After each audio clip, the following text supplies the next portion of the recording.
Let's talk a little bit about value, okay? This is one of the elements of art. You can have darks and lights of a color, or if something just has white added to it, it is called a tint. And if it has black added to it, it's called a shade. So that's one thing you can know about color. This is a value scale that goes from white all the way to black. So if you add black and white, you end up with a little gray. If you put just a little tiny bit of black in the white, you end up with a light gray. And then the more black you add, makes it darker. And that's what we're talking about when we say value, not how much something costs. That's also a different kind of value, but we're talking about how dark or light something is.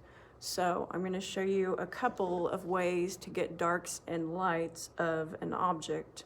So I'm going to start with let's just do a cylinder. So I'm going to make an oval up at the top, just an oval. And I'm going to make a line coming down and a line coming down. And then at the bottom, I'm just going to do this half of the oval. Okay, now let's pretend there is light hitting it from this direction. So there's a light coming down and it's going to shine and hit this part of my cylinder. Okay, this part right here is going to be very light. And this part over here will almost have no light on it, so it's going to be super duper dark. So I'm going to thicken up this line over here with my pencil. Just going to thicken it up. And thicken this one up a little bit too. We're going to pretend it's solid and it's not like a cup or anything. It's just going to be solid. And then what I'm doing is I am holding my pencil down and then just swiping away. So that makes a line that goes it's dark at the beginning, and then you swipe away from it. I'm picking it up off the paper as I'm moving it away from the source. So practice that a little bit. I'm going to do that a bunch of times so you can really see what I'm doing. It looks like you might already do that when you make like hair or something on your drawing, like if it's a horse or something. So I'm going to start at my thick line, my fat line that I made. My line was thickened up a bit, and then I'm just going to swipe away from that. That is one way that you can shade something and show that it's darker on one side than the other, okay? And that's giving it value, making it darker or lighter depending on where the light is shining. So the light's going to hit this part and it's going to really lighten it up. So I can use my eraser. I've got my white pearl over here, and then just gently brush right there and make that where it almost disappears. Depending on how bright the light is, you wouldn't even see anything but a very white shape. I'll also show you another couple of ways to shade. So one way to shade is making hatch lines, which is what these are. Draw a square over here, and I'm going to show you some hatch lines. I draw a little square here. Hatching is just going in one direction, making lines across the shape. So the value of this, when we compare it to our value scale, it's going to be very light. It's going to be light. It's going to be like this is going to be the same as this one or this one, depending on how many lines I make across it. Okay, just little lines across it to make it a little darker. You can do that with anything at all, okay? And then if I go the other way, it is called cross-hatching. Okay, if I go both ways, I'm crossing those lines and making it cross-hatching. Now it's getting to be this dark instead of these two, one of these two.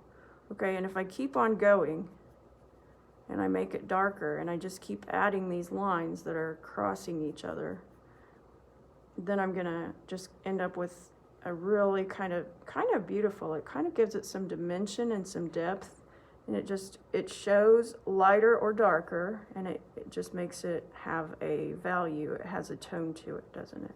Okay. So it's still going to be light up here. My light's coming from over here, so it's still going to be lighter up there. If this cone is like, or not a cone, it's a cylinder. If this tube is like right in front of that, it's going to block some of the light, so that would be darker. and I can make it as dark as I want. My pencil will go pretty dark. What you want to do though, when you're making something, you're shading something, you want to go slow and gradually shade it, okay? This pencil is really sharp. Sometimes I like to use a pencil that's been worn down a little bit so it's not so sharp. And sometimes I like to use the side of the pencil that's rounded off a little bit more. And I've seen some people use a tissue or their finger to smear it around. I will let you know though, when I was in art school, they called that cheater shading. Some people are okay with it and some people are not okay with it, all right? So this pencil will go a certain amount of dark. However, it's just a number 2 pencil. It's actually one that somebody broke once and I just sharpened it and kept using it to be conservative with my supplies, okay? So, but no matter how dark I make this number 2 pencil is only gonna go so dark. That's why they make softer pencils, so you can make something go all the way to black with a pencil, okay? Like this pencil over here is not a drawing pencil, it's just a plain Ticonderoga, but it does have a softer lead, so you can see it getting darker. And then if you want it even darker than that, you can use something black. Like I can go in there with this black pen and just make that little corner where the light wouldn't be hitting it at all. And what I'm gonna do is I'm just gonna hatch them in one direction. I'm gonna make those hatch lines and shade away from that little corner. And it looks like the light is actually hitting it. I can scribble down here a little bit and fill it in black and then swipe away from it towards the lighter area. And that is gonna make it shaded more, okay? It looks dark in the corner. Then I can also go back and rub gently on this corner and take away some of the shading I did. And if I take too much away, I can add some of it back in, okay? That's a basic principle of shading. This is curved. I want it to look curved, give it some dimension. So I'm going back in and making my hatch lines a little curved so that it will go ahead and look round. It looks rounded, okay? Some of you like to do those 3-dimensional drawings, and that's where this comes in very handy, is to go ahead and know how to do this. I talk for just a second about shading in the banner drawing video that is also in this week's lesson. So you can also pay attention to that. And I can, just over here where it's very dark, I can cross hatch my lines instead of just hatching them, okay? Just over here where there wouldn't be any light. And I can also just make a very, very little bit of shading down here, just to show that dimension of going around the shape. Okay, but up there where the light wouldn't be touching it at all, I don't really want to do that.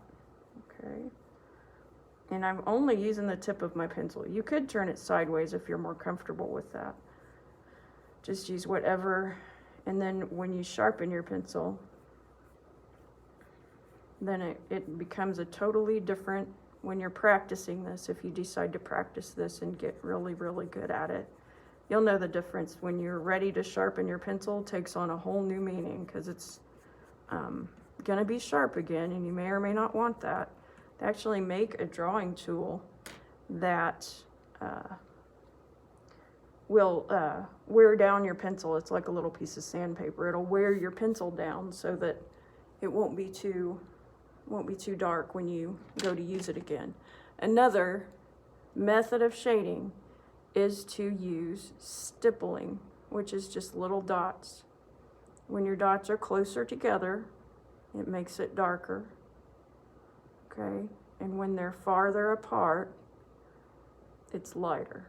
This is something that was used a lot in graphic art and comics back a long time ago. They still do this, they just do it with a computer more than they do it with a pen.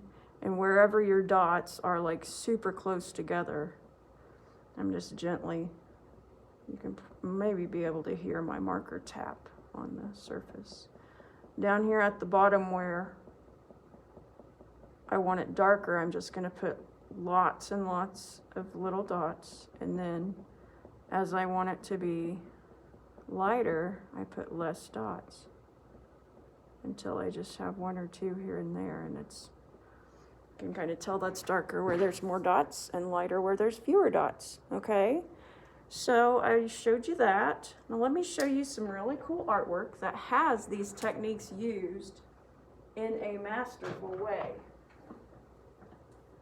One of my very favorite books is, this is actually a Dutch version of the book Where the Wild Things Are. This is a brilliant, brilliant book. The artwork has won lots and lots of awards, and I just got this because it was such a nice copy of this book.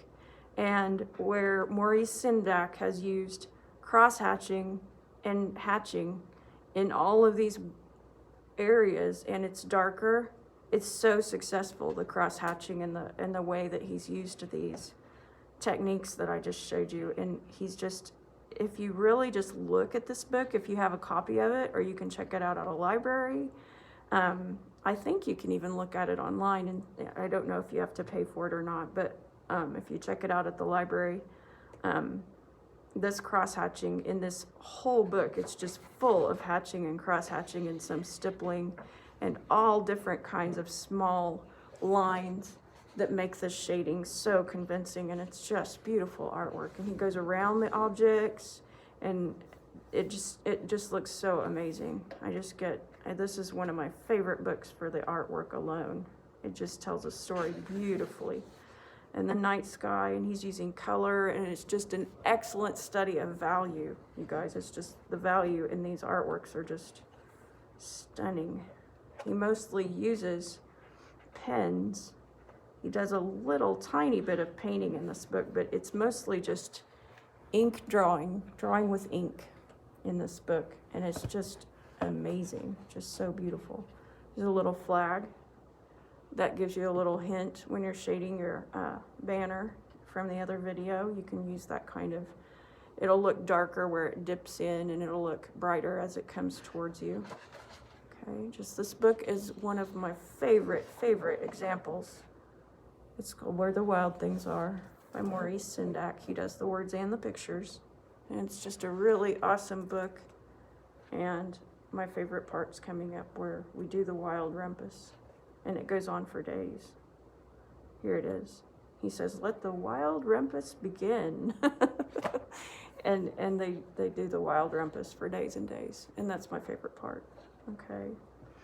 So thank you for having fun with me again. I appreciate you, and do as much artwork as you feel like doing this week. Okay. It's going to be cold out, so stay inside and do some artwork. I appreciate you guys. Thank you. Bye-bye.